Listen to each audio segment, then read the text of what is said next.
Hello students, welcome to class 8 of the course Curriculum Studies in Science Education.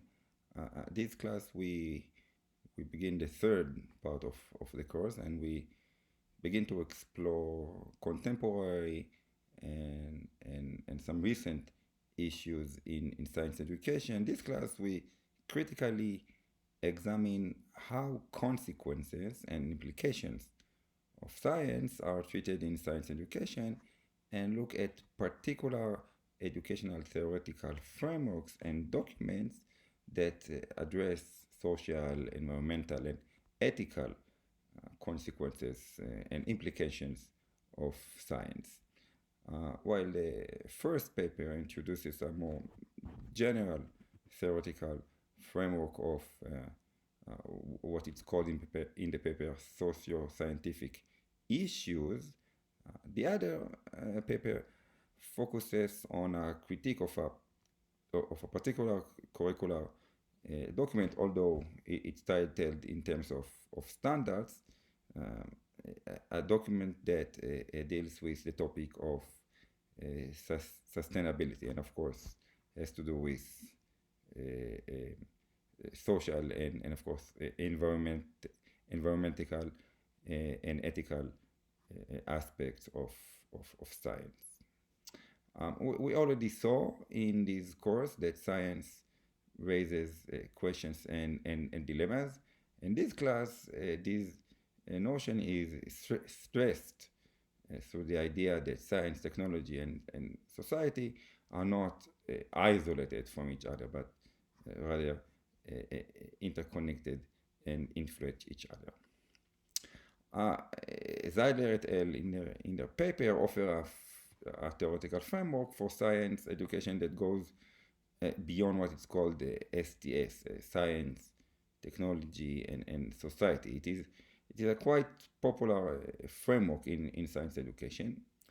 Instead of this framework, they offer the socio-scientific issues education framework.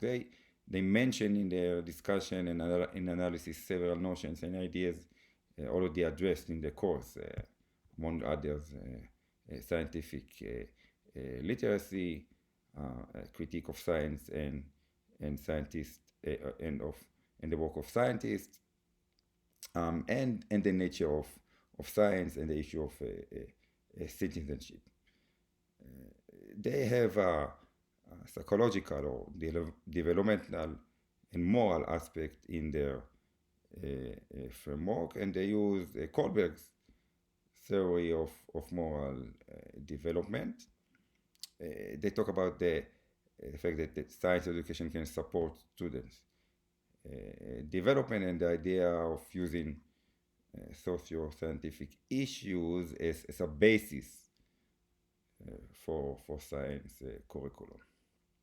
In the other paper, Feinstein and Kirchgassler as suggested focuses on sustainability, and they provide an analysis and critique of a particular science education document and how it treats sustainability, and they also offer an alternative for what's going on in this document. So as usual, we have two themes. The first, titled Curriculum for a Controversial Socio-Scientific Issue.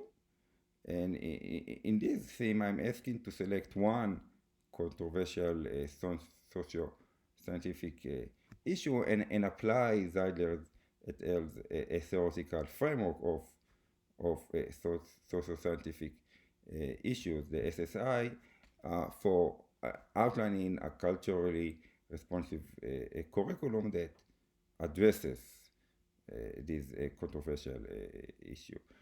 You are required to consult at least one of the case studies approach that it discussed in the section case-based issues in the paper, and also to explain how one of the other three pedagogical issues, namely nature of science, classroom discourse, and cultural, um, how one of these is demonstrated in such a culturally responsive curriculum.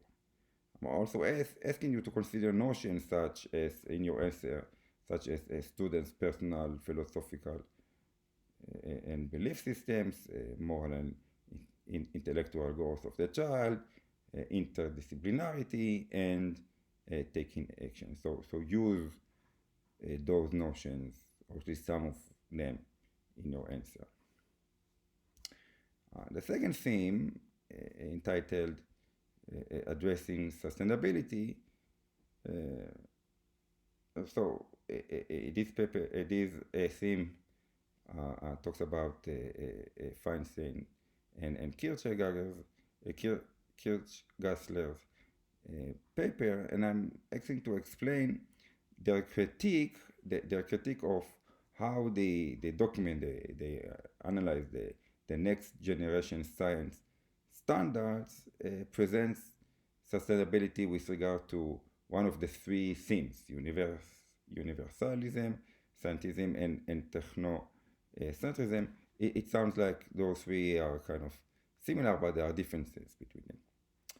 In your analysis, please refer also to topics discussed in previous classes in this course, such as social cultural frameworks, nature of science, synthesis, and neoliberalism. You will see that those have strong connections to the paper.